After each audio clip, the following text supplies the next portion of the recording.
విజయసాయిరెడ్డి వైసీపీలో నెంబర్ 2 నేతగా గుర్తింపు పొందారు. ఆ పార్టీ అధినేత జగన్ కష్టసుఖాల్లో విజయరెడ్డి లేని సమయం లేదు. అలాంటి నేత హఠాత్తుగా పార్టీ నుంచి తప్పుకుంటానని ప్రకటించడంతో పార్టీ శ్రేణులు షాక్ తిన్నాయి. ఉరుములేని పిడుగులా విజయసాయి ఎందుకీ నిర్ణయం తీసుకున్నారని చర్చ జరిగింది. అయితే పార్టీ అధిష్టానం మాత్రం ఈ పరిణామాన్ని ముందే ఊహించినట్టు, ఆయన నిర్ణయాన్ని స్వాగతిస్తున్నట్టు ప్రకటించడం పట్ల ఆశ్చర్యం వ్యక్తమవుతోంది.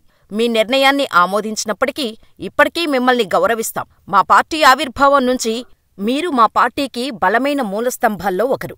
కష్ట సమయాల్లోనూ విజయాల్లోనూ రెండిటిలోనూ మాతో నిలబడి ఉన్నారు. రాజకీయాల నుంచి వైదొలగాలనే మీ నిర్ణయాన్ని మేము గౌరవిస్తాం. ఇది విజయసాయిరెడ్డి రాజీనామాపై వైసీపీ స్పందన. పార్టీ కీలకనేత, అందున పార్లమెంటరీ పార్టీ నేత హఠాత్తుగా రాజీనామా చేయటంతో ఎలా స్పందించాలో వైసీపీకి అర్థం కాలేదా? లేక విజయసాయి ఎప్పుడు తప్పుకుంటారా అని పార్టీ ఎదురుచూసిందా అనేది చర్చనీయాంశంగా మారింది. వైసీపీ తన ప్రకటనలో చెప్పినట్టు విజయసాయిరెడ్డి ఆ పార్టీకి ఖచ్చితంగా మూలస్తంభమే. ఏ అంశానికైనా మంచి చెడు అన్నట్టు విజయసాయి వల్ల ఆ పార్టీకి లాభమో నష్టమో జరిగి ఉండొచ్చు. కాని అది ఆ పార్టీ అంతర్గత విషయం. పార్టీలో ఓ ఉన్నత స్థాయి నేత అనూహ్యంగా అస్త్రసన్యాసం చేయటం, దాన్ని పార్టీ నిలువరించే ప్రయత్నం చేయకపోవటం వల్ల కార్యకర్తల మనోధైర్యాన్ని దెబ్బతీస్తుందనే అభిప్రాయమూ వ్యక్తమవుతోంది. పార్టీ కోసం ఎంతో చేసిన విజయసాయిరెడ్డి వంటి వారినే కాపాడుకోలేకపోతే మనకి ఎవరు దిక్కవుతారని దిగువ స్థాయిలో ఆందోళన వ్యక్తమవుతోంది. విజయసాయిరెడ్డి రాజీనామాపై వైసీపీ అధిష్టానం తగిన రీతిలో స్పందించలేదనే అభిప్రాయం వ్యక్తమవుతోంది. పార్టీ అధినేత అందుబాటులో లేకపోయినా మిగిలిన సీనియర్ నేతలైనా ఆయనతో మాట్లాడితే బాగుండేదని అంటున్నారు. పార్టీలో ముఖ్య నేతలైన సజ్జల రామకృష్ణారెడ్డి, బొత్స సత్యనారాయణ, పెద్దిరెడ్డి రామచంద్రారెడ్డి, అవినాష్ రెడ్డి, మిథున్ రెడ్డి వంటి వారు ఏమాత్రం చలించకపోవటంతో వైసీపీ పెద్దలకు తెలిసే విజయసాయిరెడ్డి తప్పుకున్నారనే అభిప్రాయాన్ని కలిగించినట్టయిందని అంటున్నారు. విజయసాయి రాజకీయ సన్యాసానికి ఆయన చెబుతున్న కారణాల్లో ఎంతవరకు వాస్తవముందో కాని ప్రభుత్వ చర్యలకు భయపడే ఆయన రాజకీయాలకు దూరమయ్యారని అంటున్నారు. కాకినాడ పోర్టు వ్యవహారంతో పాటు మద్యం, మైనింగ్, ఇసుక కుంభకోణాల్లో ఆయనపై కేసులు కత్తివేలాడుతోందని చెబుతున్నారు. కాకినాడ పోర్టు ఇష్యూలో విజయసాయి వియంకులు కూడా ఇరుక్కోవటం, వారిని కాపాడే ప్రయత్నంలో విజయసాయి విఫలమవటంతోనే ప్రధానంగా ఆయన రాజకీయాల నుంచి వైదొలగాల్సి వచ్చిందంటున్నారు. ఈ విషయంపై వైసీపీ అధిష్టానానికి ముందే సమాచారం ఉన్నా తగిన భరోసా ఇవ్వలేకపోయిందా అనే అనుమానాలు వ్యక్తమవుతున్నాయి. ఏది ఏమైనా విజయసాయి రాజకీయ సన్యాసం వైసీపీపై తీవ్ర ప్రభావం చూపే అవకాశం ఉందనే అభిప్రాయం వ్యక్తమవుతోంది. ఒక్క మాటలో చెప్పాలంటే సాయిరెడ్డి వెళ్లిపోయినందుకు పార్టీలో సంబరాలు చేసుకుంటున్నారు కొందరు నేతలనేది విశ్వసనీయ వర్గాల సమాచారం. ఇదిలా ఉంటే మరో వాదన కూడా వినిపిస్తోంది.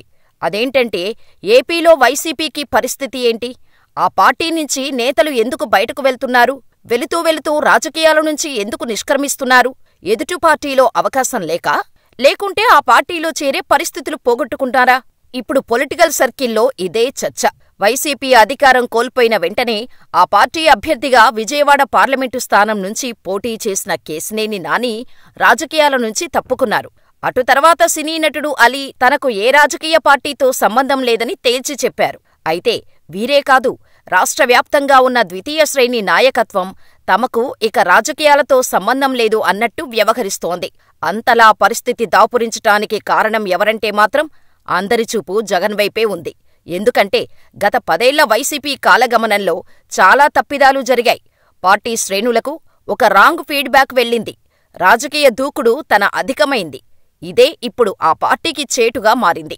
కాంగ్రెస్ పార్టీ నుంచి విభేదించి బయటకు వచ్చారు జగన్మోహన్ రెడ్డి. 2011 మార్చి 12న వైఎస్సార్సీపీని ప్రకటించారు. పార్టీ ఆవిర్భావ సమయంలో విజయసాయిరెడ్డి, షర్మిల, విజయమ్మ వ్యవస్థాపక సభ్యులుగా ఉన్నారు. విశాఖ జిల్లాకు చెందిన సబ్బం హరి, కొనతాల రామకృష్ణ వంటి వారు జగన్ వెన్నంటే ఉన్నారు. వాస్తవానికి వైసీపీ ఆవిర్భావంలో ఉండే నేతలు ఎవరూ ఎక్కువ రోజులు ఆ పార్టీలో ఉండలేకపోయారు. వాస్తవానికి జగన్ వెంట ఉండి కష్టాలు పడింది ఒకరు, పదవులు అనుభవించింది మరొకరు.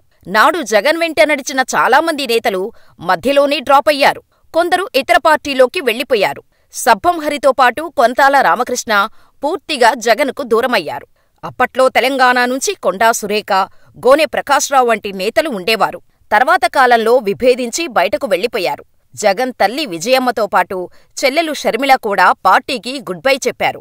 విజయమ్మ కుమారుడితో అప్పుడప్పుడు కనిపిస్తున్నా రాజకీయంగా విభేదించినట్టే ఇప్పుడు విజయసాయిరెడ్డి సైతం పార్టీకి దూరమయ్యారు.